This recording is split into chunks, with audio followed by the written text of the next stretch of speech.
ये कहानी की शुरुआत होती है उन पहाड़ों से जहाँ एक नदी शांति से बह रही है, हवा चल रही है, पेड़ हिल रहे हैं और जंगल अपनी ज़िंदगी जी रही है। इसी जंगल में रहता है एक बॉस जिसका नाम सुनकर सब चुप हो जाते हैं। Boss bear. जी हाँ दोस्तों, ये उसी की कहानी है जिसने सैकड़ों साल तक जंगलों में राज किया और आज भी उसी जंगल में बहुत ही तेज़ी से फल फूल रहा है। तो आइए दोस्तों जानते हैं करीब से द बॉस बेयर की स्टोरी के बारे में कि किस तरह से इसने एक चलती ट्रेन से टक्कर खाने के बाद भी आज भी एक ऐसा भालू जो ट्रेन की टक्कर से भी उसकी मौत नहीं हुई। सोचिए दोस्तों वो कितना शक्तिशाली रहा होगा और आज भी वो बैंफ के जंगलों में 20 सालों से राज कर रहा है। कहानी शुरू करने से पहले आइए भालू के बारे में कुछ खास बातें जानते हैं। ये दिखने में जितने शांत लगते हैं उतने ही ज़्यादा खतरनाक होते हैं। अपने एक वार से बड़े पेड़ तक को हिला देते हैं और जब शिकार पर ये निकलते हैं तो अपने से 4 गुना जानवर का शिकार करते हैं दोस्तों। और जब ज़रूरत पड़े तो बड़े से बड़े शिला तक को भी हिला देते हैं। इनकी काबिलियत यहीं तक नहीं रुकती, ये बहुत अच्छे फिशिंग और अच्छे स्विमर भी हैं। भालू का शिकार करने का तरीका भी बड़ा गजब का होता है।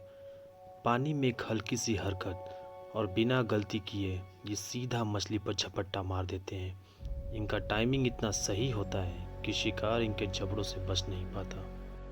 इसी के साथ भालू बहुत अच्छे स्विमर भी होते हैं दोस्तों। जब वैज्ञानिकों ने इनका अध्ययन किया तो पाया कि ये बिना रुके 50 किलोमीटर तक तैर सकते हैं। लंबी दूरी तक आराम से तैरना इनके लिए कोई बड़ी बात नहीं है, चाहे नदी का फ्लो तेज़ हो या ठंडा पानी।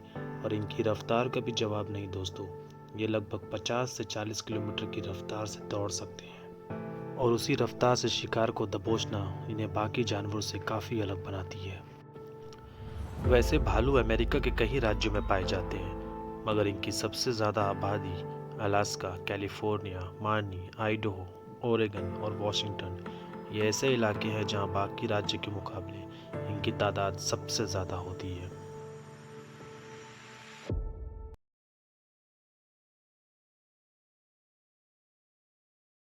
आइए अब जानते हैं बॉस बेयर की उस कहानी के बारे में।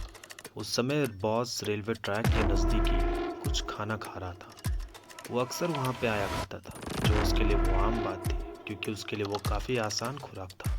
तो उस समय भी वो सुबह उसी तरह वो पहुँच गया, लेकिन उस समय कुछ दुर्घटना होनी थी जिसे बॉस बेयर अनजान नहीं था।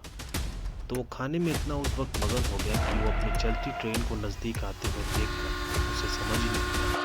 इससे पहले बॉस बेयर को समझ पाते ट्रेन काफ़ी उसके नज़दीक आ गई और बॉस बेयर को एक ज़बरदस्त टक्कर मारी जिससे बॉस बेयर वहीं गिर गया। लेकिन कहानी यहीं तक नहीं ख़त्म हुई दोस्तों। बॉस बेयर वहीं पर पड़ा रहा, लेकिन उस समय कुछ अनोखा हुआ। बॉस बेयर ने अपनी आंखें खोली, हल्की सी मोड़ मोड़ी और अपने जंगल की तरफ वापस दोबारा देखने लगा। दोस्तों ये बहुत ही अजीब सी बात है, इतनी ज़बरदस्त ट्रेन से टक्कर मार खाने के बाद भी बॉस बेयर एक चीता जाता शेर की तरह वहाँ पर खड़ा रहा और वहीं से दोबारा से चलता हुआ खाना खाने के बाद जंगल के काफ़ी करीब चला गया। जहाँ पर बड़े बड़े जानवर भी ट्रेन से टक्कर होने के बाद जिंदा नहीं बच पाते, वहाँ पर बॉस बेयर इतनी ज़बरदस्त टक्कर के बावजूद भी बच गया। इससे पता चलता है दोस्तों कि बॉस बेयर कितना ताकतवर है।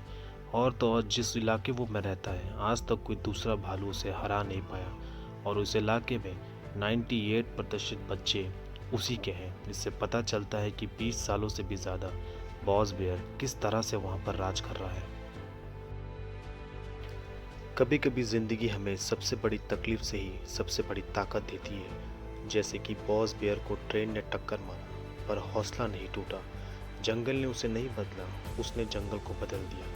हमें भी गिरने का डर नहीं रखना चाहिए क्योंकि जो रुकता नहीं वही जीतता है, वही मालिक बनता है। इस बॉस बेयर की तरह चाहे जितनी भी बड़ी टक्कर हो, बस चलना मत छोड़ना। सफ़र मुश्किल होगा दोस्तों, पर मंजिल ज़रूर मिलेगी आपको। बॉस बेयर तो ट्रेन से बच गया क्योंकि वो बहुत ताकतवर था, मगर हर जानवर इतने ताकतवर नहीं होते दोस्तों। आखिर कब तक हम अपने लापरवाही से इन्हें ख़तरे में डालते रहेंगे? जंगल उनका घर है और हमारे हाथों में उनका भविष्य। आज अगर हमने देखा और समझा, कल यही कहानी जिंदा रहेंगी। तो आइए दोस्तों, साथ में मिलकर इस सफ़र को आगे बढ़ाएं और लोगों को एक मैसेज दें कि क्यों ये जानवर, ये वन और ये नेचर हमारे लिए इम्पोर्टेंट है। इन लोगों को भी इतना ही अधिकार है इस दुनिया में रहने का जितना कि हम इंसानों को है, और इनको भी उतनी ही छूट मिलनी चाहिए, ना कि इनके बीच में आके इनके जंगल को उजाड़े।